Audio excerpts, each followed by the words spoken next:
حکومت کا 27ویں آئینی ترمیم 14 نومبر تک دونوں ایوانوں سے منظور کرانے کا فیصلہ۔ ذرائع کے مطابق اسپیکر قومی اسمبلی کی زیر صدارت ہاؤس بزنس ایڈوائزری کمیٹی میں طے پایا کہ ترمیم پہلے سینٹ سے منظور کرائی جائے۔ ترمیم کی منظوری یقینی بنانے کے لیے وزیر اعظم شہباز شریف نے وفاقی وزراء اور ارکان پارلیمنٹ کے غیر ملکی دورے منسوخ کر دیے۔ سینٹ میں ترمیم کی منظوری کے لیے 64 ووٹ درکار ہے۔ 61 رکنی حکومتی اتحاد کو JUI یا ANP کے 3 اراکین کی حمایت درکار ہوگی۔ قومی اسمبلی میں ترمیم کی منظوری کے لیے 224 ووٹ درکار ہیں۔ ذرائع کا کہنا ہے کہ قومی اسمبلی میں حکومت کو 237 ارکان کی حمایت حاصل ہے، جن میں نون لیگ کے 125، پیپلز پارٹی کے 74، MQM کے 22 ارکان شامل ہیں۔ ان کے علاوہ پاکستان مسلم لیگ کے 5، استحکام پاکستان پارٹی کے 4، Muslim league Zia, national party Balochistan Awami party کے 1 رکن اور 4 آزاد ارکان بھی حکومتی اتحاد کا حصہ ہیں۔ چیئرمین PTI بیرسٹر گوہر نے قومی اسمبلی میں خطاب کرتے ہوئے 27ویں ترمیم کو آئین کی روح کے منافی قرار دیا۔ وفاقی وزیر طارق فضل چودھری نے کہا کہ ترمیم کو متنازع بنانے کی کوشش قابل مذمت ہے۔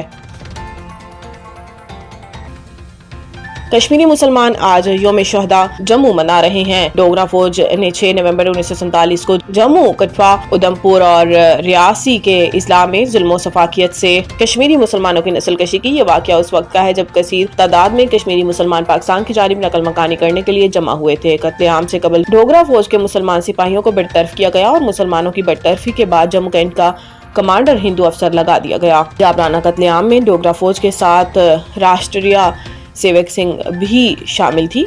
اسی روز 6 نومبر 1947 کو 60 سے زائد بسوں میں کشمیری مسلمانوں کو سوار کرا کر سیالکوٹ کی طرف پہلا قافلہ روانہ کیا گیا۔ سامبا کے مقام پر راشٹریہ سیوک سنگھ اور ڈوگرا فوج نے گھات لگا کر حملہ کیا اور 123 گاؤں جلا کر خاکستر کر دیے گئے۔ 2 ہفتے تک جاری رہنے والے قتل عام کے نتیجے میں 2,37,000 کشمیری مسلمان بے دردی سے شہید کیے گئے۔ عالمی طاقتوں کو اس عمل پر سنجیدگی سے سوچنا ہوگا کہ 78 سال گزر جانے کے باوجود کشمیری مسلمان اپنا حق خود ارادیت استعمال کرنے سے قاصر ہیں۔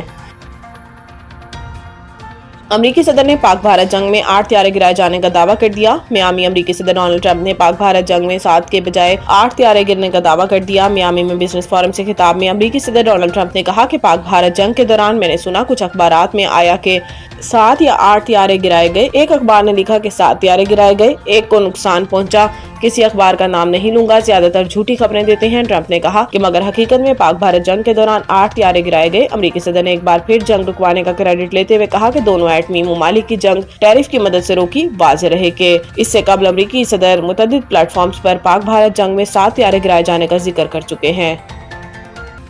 پاکستان اور افغانستان کے درمیان اعتماد سازی کی آخری کوشش آج ہوگی۔ پاکستان اور افغان طالبان کے درمیان مذاکرات کا دوسرا دور آج شیڈیول کے مطابق استنبول میں ہوگا، اور اگر افغان طالبان کی جانب سے کسی سینئر وزیر کی شرکت کی تصدیق ہو جاتی ہے تو پاکستان کی جانب سے وزیر دفاع خواجہ آصف استنبول روانہ ہو سکتے ہیں۔ ذرائع کا کہنا ہے کہ پاکستانی وفد کی قیادت کا حتمی فیصلہ افغان وفد کی قیادت کو دیکھ کر کیا جائے گا، جبکہ پاکستانی وفد میں قومی سلامتی کے مشیر بھی شامل ہوں گے۔ ذرائع کے مطابق استنبول مذاکرات کے دوسرے دور میں فریقین کے درمیان جنگ بندی کے نفاذ کے طریقہ کار کو حتمی شکل دیے جانے کا امکان ہے۔ ذرائع کے مطابق پاکستان کی جانب سے واضح پیغام دیا گیا ہے کہ افغان سرزمین کو پاکستان کے خلاف کسی بھی قسم کی دہشت گردی کے لیے استعمال نہ ہونے دیا جائے۔ ذرائع نے بتایا کہ استنبول مذاکرات کا یہ دوسرا مرحلہ افغانستان اور پاکستان کے درمیان کشیدگی میں کمی اور سیکیورٹی تعاون کے حوالے سے انتہائی اہم سمجھا جا رہا ہے۔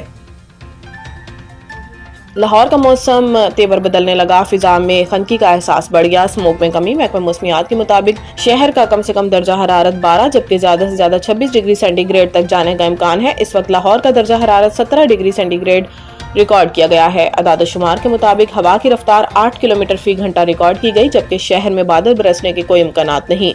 دوسری جانب شہر میں اسموگ کی شرح میں کمی دیکھنے میں آئی ہے۔ مجموعی طور پر لاہور میں ایئر کوالٹی انڈیکس 185 ریکارڈ کیا گیا، گلبرگ 2 کا AQI 240، برکی روڈ کا 228 جبکہ DHA کا 217 ریکارڈ کیا گیا۔ ماہرین نے شہریوں کو مشورہ دیا کہ غیر ضروری طور پر گھر سے باہر نکلنے سے گریز کریں اور ماسک کا استعمال یقینی بنائیں۔ شمالی مغربی بہاؤ کے باعث لاہور، قصور اور شیخوپورہ میں فضائی معیار میں واضح بہتری دیکھی جا رہی ہے۔